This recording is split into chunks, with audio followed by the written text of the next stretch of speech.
ഈ അച്ചപ്പം നിങ്ങൾ വെള്ളം വീട്ടിൽ നിങ്ങൾ തിന്നാൽ നല്ല ടേസ്റ്റാണ്. നിങ്ങളിങ്ങനെ തിന്നലുണ്ടോ? ഇതിപ്പോൾ നമ്മളങ്ങനെ പഠിച്ചിട്ട് തന്നെ അങ്ങ് തിന്നു വയ്യ. നിൽക്കോണ്ടാ നിൽക്കോണ്ടേ. അപ്പോൾ രാഘവട്ടെ, കുടുംബക്കാർ തമ്മിൽ ഇഷ്ടമായ സ്ഥിതിക്ക് എന്നാൽ പിന്നെ ഇവർ പറഞ്ഞ പോലെ ഓഡിറ്റോറിയത്തിൽ തന്നെ ആയിക്കോട്ടെ അല്ലേ കല്യാണം. പിന്നെ പെണ്ണിൻ്റെ വീട്ടുകാരാണല്ലോ നമ്മുടെ നാട്ടിൽ സാധാരണ ഓഡിറ്റോറിയത്തിൻ്റെ ചിലവെല്ലാം എടുക്കണ്ടേ. അല്ല അത്രയേ ഉള്ളൂപ്പാ, അച്ഛനാൾ നമ്മൾ തന്നെ എടുത്തോളൂ. പക്ഷേ ഇവർക്ക് സ്ത്രീധനത്തിൻ്റെ കാര്യം പേടിക്കാനില്ല കേട്ടാ. കണ്ണൂരായതുകൊണ്ട് നമ്മൾ ചോദിക്കൂലല്ലോ. പക്ഷേങ്കിൽ ഇവൻ്റെ അമ്മേൻ്റെ കുടുംബക്കാരിലങ്ങ് കോട്ടയത്താണ്. ആടെയുള്ള ഇത് ചോദിച്ചു വാങ്ങും. പക്ഷെ അവരെല്ലാം എന്നാ വിചാരിക്കുവാന്നില്ലാന്നിപ്പോൾ. അല്ല ഇങ്ങനെ ചോദിച്ചാലും അങ്ങനെ കൊടുക്കാനൊന്നും ആവില്ലപ്പാ. ഇപ്പോൾ സ്വർണ്ണത്തിൽ എത്രയാന്ന് പൈസ? ഈ സ്വർണത്തിന് ശരിക്കും പറഞ്ഞാൽ അത്രയങ്ങ് വില കൂടിയിട്ടൊന്നും ഇല്ല കേട്ടാ. ഞാൻ കല്യാണം കഴിക്കുമ്പോൾ എനിക്ക് 2000 രൂപയാണ് ശമ്പളം. ഇവന് 50,000 രൂപ ശമ്പളം ഇല്ലേ?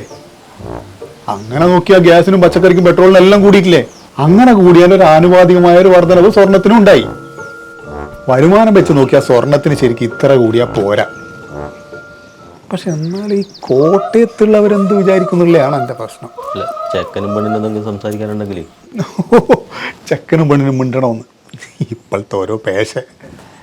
അതാടാ അതിനും കൂട്ടി കൊടു. മോള മോള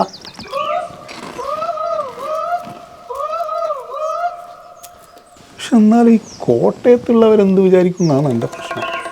അച്ഛൻ ഈ പറയുന്നത് കേട്ടിട്ട് ടെൻഷൻ അടിക്കണ്ട കേട്ടാ. അച്ഛനെല്ലാം ഭയങ്കര വാക്ക് കിട്ടുന്നില്ല. പക്ഷേ നമ്മളെല്ലാം പറയില്ലേ ഈ 1980 ബസ് കിട്ടാത്ത ആൾക്കാരെന്ന്, അതുപോലത്തെ ഒരാളാണ് എൻ്റെ അച്ഛൻ. ഞാനതെല്ലാം ഇതിലൂടെ കേട്ടിട്ട് ഇതിലൂടെ വിടുവയ്യ, മൈൻഡ് ചെയ്യണ്ട. പിന്നെ എനക്ക് ഇയാളെ ഇഷ്ടമായി, എനക്ക് അത്രയും വേണ്ടു. പിന്നെ പ്രണയമൊന്നും ഉണ്ടായില്ല ജീവിതത്തിൽ? അത് വെറുതെ. ഇത്രയും സുന്ദരിയായ ഒരാളും പ്രണയിച്ചില്ലെങ്കിൽ ഈ നാട്ടിലെ ആമ്പിളറിലും വെറും മൊയന്തുകളാന്ന് ഞാൻ പറയും. ഇല്ല, സത്യമായിട്ടില്ല. എന്നാലും കോളേജിലെങ്കിലും ഉണ്ടാവും. കാരണം അത്രക്ക് കണ്ണുകൊട്ടമാർന്നല്ലോ ഈ നാട്ടിലെ ആമ്പിളറ്.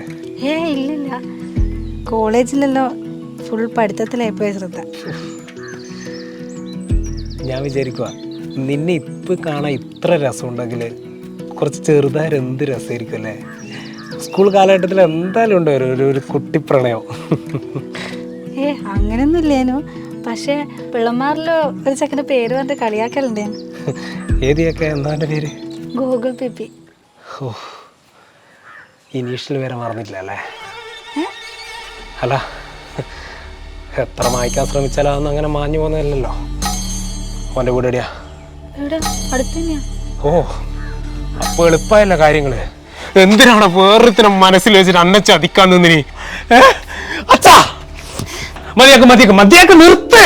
എന്താ മോനെ ഇവക്ക് വേറെ സെറ്റപ്പ് ഉണ്ട്. ഇയാളെ തല കെട്ടി വെക്കാൻ നോക്കുന്നതാണ്. നിന്റെ ഈ കായ് അച്ചപ്പം നിന്നേരം എനിക്ക് തോന്നി നീ കച്ചറ ടീമാണ്. മാറോ അല്ല ഓറോ അല്ല മോനെ, ഇതെന്താ സംഭവം? എനിക്കറിയാ അയാൾക്ക് പ്രാന്താന്ന്.